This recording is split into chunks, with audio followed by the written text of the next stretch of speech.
Nah, sangat jarang-jarang banget loh Fadlizon ini memuji-muji Presiden Joko Widodo. Bahkan ketika Fadlizon bertemu Presiden Joko Widodo saat KTT ASEAN di Kamboja, Fadlizon nampaknya juga sangat senang sekali, bahkan menyampaikan terima kasih kepada Presiden Joko Widodo. Nah, karena apa ya? Padahal juga Fadlizon itu sering banget, bahkan ketika Pak Prabowo sudah di pemerintahan Presiden Joko Widodo, Fadlizon juga kerap mengkritik kebijakan-kebijakan dari pemerintahan Presiden Joko Widodo. Tetapi sekarang kok tiba-tiba memuji dan mengucapkan terima kasih kepada Presiden Joko Widodo. Ada apa gerangan? Pasti juga ada udang di balik rempeyek.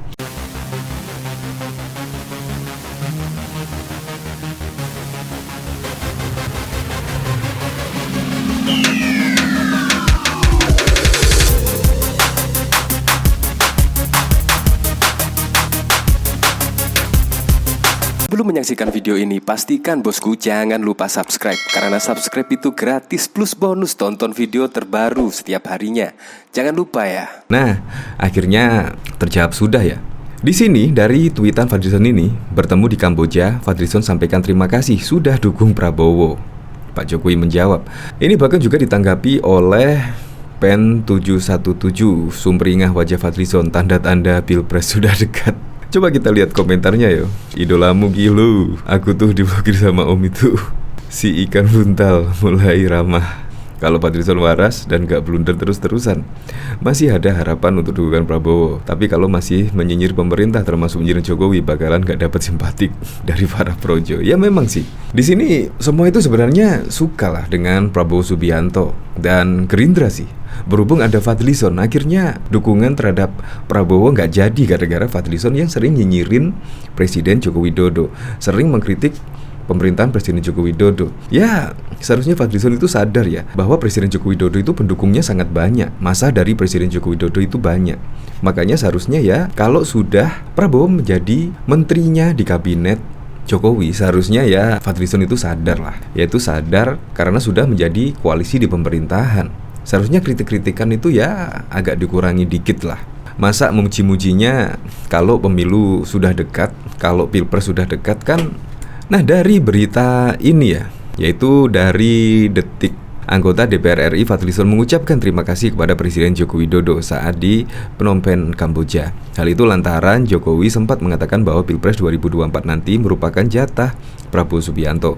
Hal itu dikatakan Fadlizon pada unggahan Twitternya pada Kamis 10 November. Anggota DPR fraksi Gerindra saat itu bertemu Jokowi di KTT ASEAN. Ketemu Presiden Joko Widodo dalam ASEAN AIPA Leader Interface di Phnom Penh, Kamboja. Saya ucapkan terima kasih atas komentar dukungan Pak Jokowi kepada Pak Prabowo, tulisnya di akun Twitter pribadinya Fadlizon.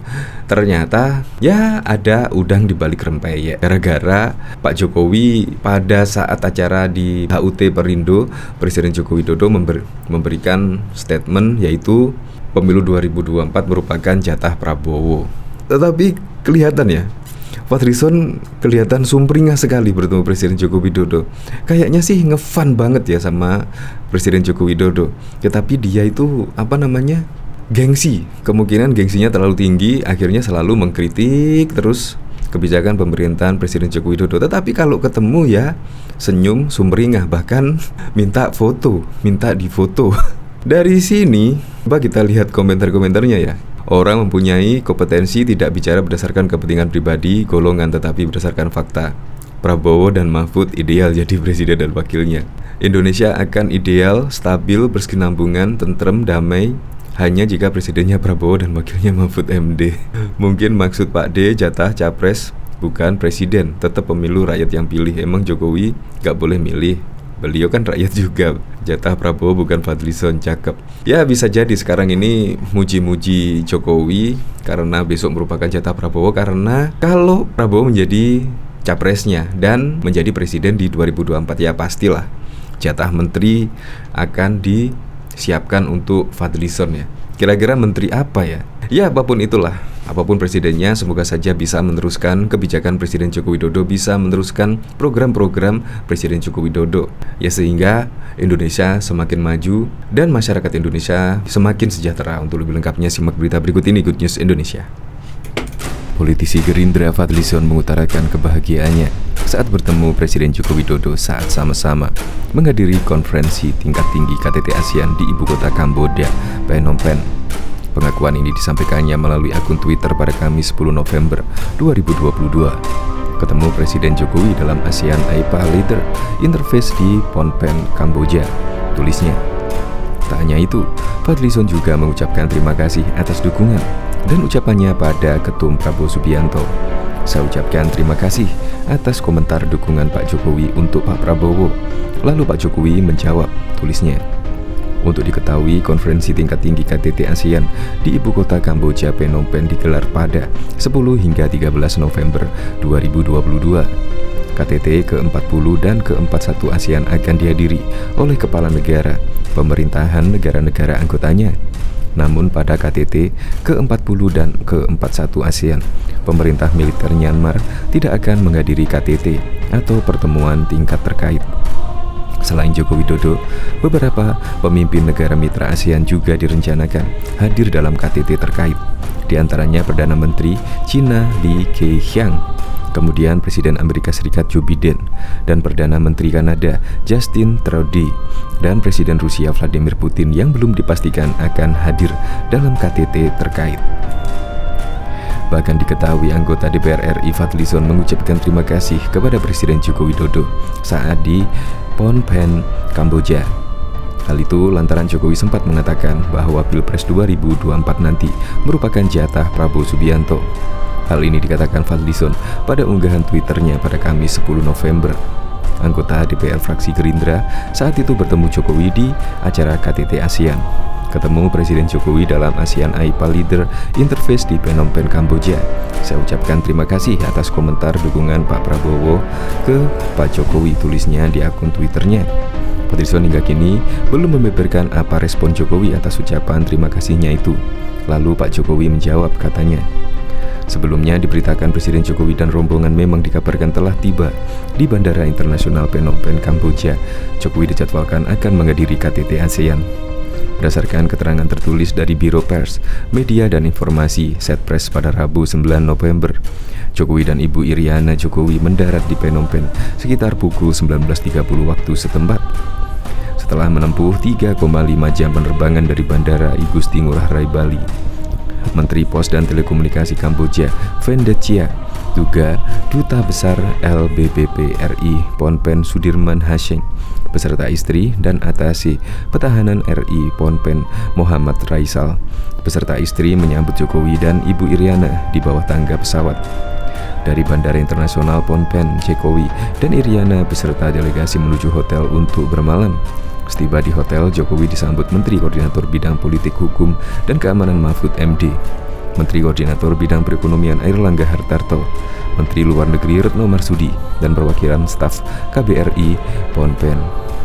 Presiden Joko Widodo melakukan pertemuan bilateral dengan Perdana Menteri Singapura Lee Hsien Loong di Hotel Sofitel Phnom Penh pada Kamis malam 10 November di sela penyelenggaraan KTT ASEAN di Phnom Penh, Kamboja. Dalam keterangannya usai pertemuan, Menteri Luar Negeri Retno Marsudi mengatakan ada beberapa isu yang dibahas oleh Presiden Jokowi dan PM Lee, yaitu soal G20, isu Myanmar, dan rencana pertemuan leaders di tahun depan. Mengenai G20, Singapura menyampaikan dukungan penuh terhadap presidensi G20 Indonesia, dan PM Singapura kembali memberikan konfirmasi akan hadir sebagai salah satu undangan. Ucap Menlu Retno dikutip dari siaran pers Istana.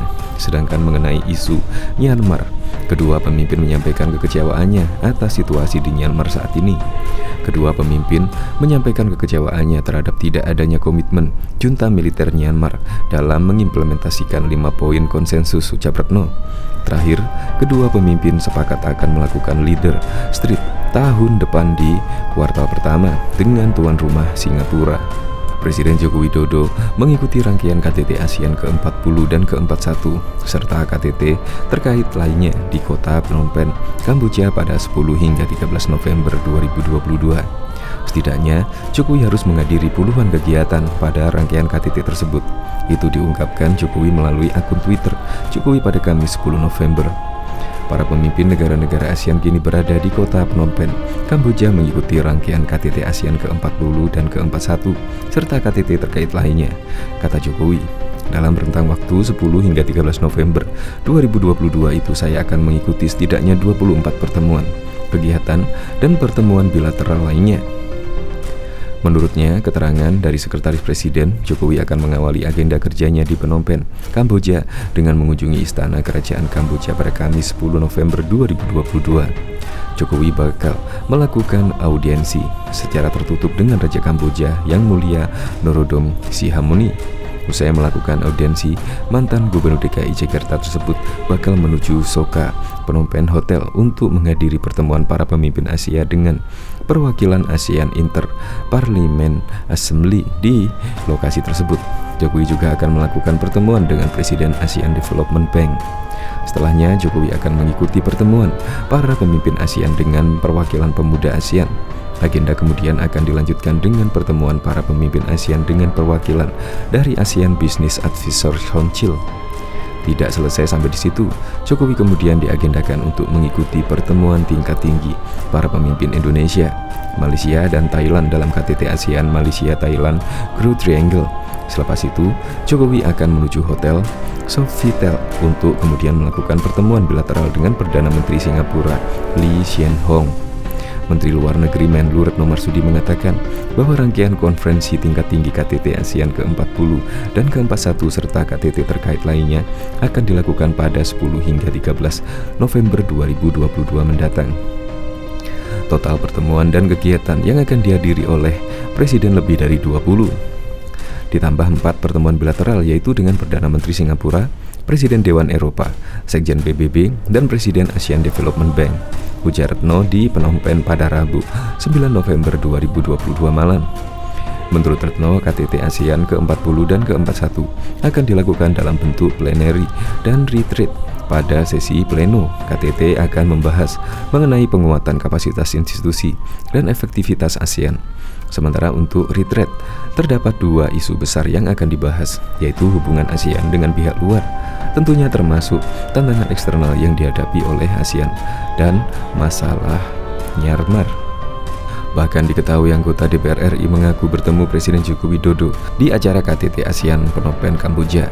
Ketemu Presiden Jokowi dalam ASEAN AIPA Leader Interface di Phnom Penh, Kamboja. Ucapan dalam unggahannya di akun Twitternya pada Kamis 10 November. Dalam pertemuannya itu, dia menyampaikan ucapan terima kasihnya kepada Jokowi atas komentar dukungan yang diberikan kepada Ketua Umum Partai Gerindra untuk maju Pilpres. Saya ucapkan terima kasih atas komentar dan dukungannya Pak Jokowi untuk Pak Prabowo. Sebelumnya, sinyal dukungan kepada Prabowo ketika menghadiri acara HUT Perindo di Jakarta pada Senin 7 November lalu. Dalam sambutannya, Jokowi menyampaikan bahwa bisa saja Pilpres selanjutnya Prabowo yang menjabat. Mohon maaf Pak Prabowo, kelihatannya setelah ini jatahnya Pak Prabowo, ucap orang nomor 1 di Indonesia ini.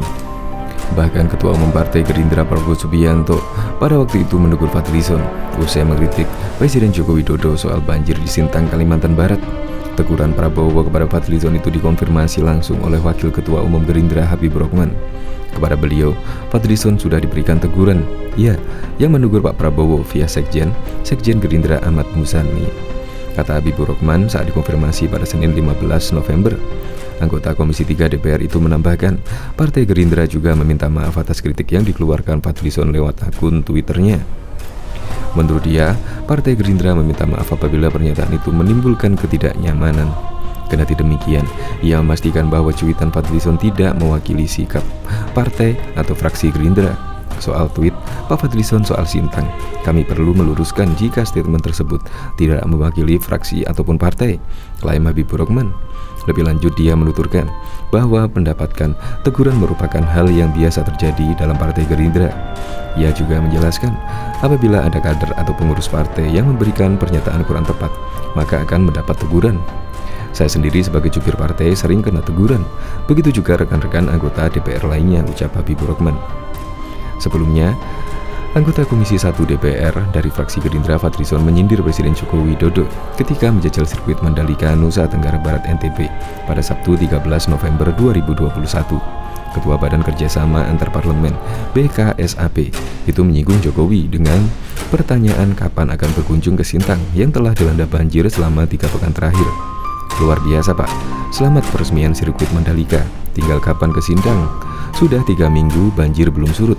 Tweet Fadlizon lewat akun Twitter Fadlizon. Akan diketahui politikus Gerindra Fadlizon ditegur partainya gara cuitan menyindir Presiden Joko Widodo atau Jokowi soal banjir Sintang. Fadlizon merupakan salah satu politikus yang aktif di media sosial seperti Twitter hingga YouTube. Melalui akun Twitternya, Fadlizon ex-wakil ketua DPR itu aktif mengkritisi kebijakan pemerintah Jokowi yang dinilai melenceng. Meskipun Gerindra sudah gabung ke koalisi pemerintah, ia tetap kritis dengan pandangannya. Kadang cuitannya jadi viral di media sosial. Fadli juga kerap dibully sebagian netizen yang pro terhadap pemerintah. Selain banjir Sintang, kritikan pedasnya ke pemerintah Jokowi terkait beberapa isu seperti penanganan pandemi, sampai adanya uang 11 triliun di luar negeri. Awalnya pandemi ini mencuat di tanah air, pemerintah Jokowi terlihat tidak siap. Salah satunya kelangkaan masker di pekan kedua Maret 2020, padahal pemerintah baru mengumumkan kasus pertama COVID-19 di Republik Indonesia pada awal Maret 2020. Hal ini jadi perhatian Wakil Ketua Umum Partai Gerindra Fadlizon. Dia mengkritisi pemerintah dalam penanganan pandemi ini karena langkanya persediaan masker di dalam negeri. Sebelumnya Jokowi bilang stok masker aman sebanyak 50 juta. Fadlizon juga heran dengan pernyataan Jokowi yang pernah menyampaikan adanya uang 11 triliun di luar negeri. Namun Kementerian Komunikasi dan Informatika menyatakan berita soal 11 triliun itu disinformasi. Bagi Fadli, pemerintah membingungkan sebab memang benar Jokowi faktanya pernah bilang ada uang 11.000 triliun. Dia pun meminta ada klarifikasi dari Menteri Keuangan Sri Mulyani agar tidak menjadi polemik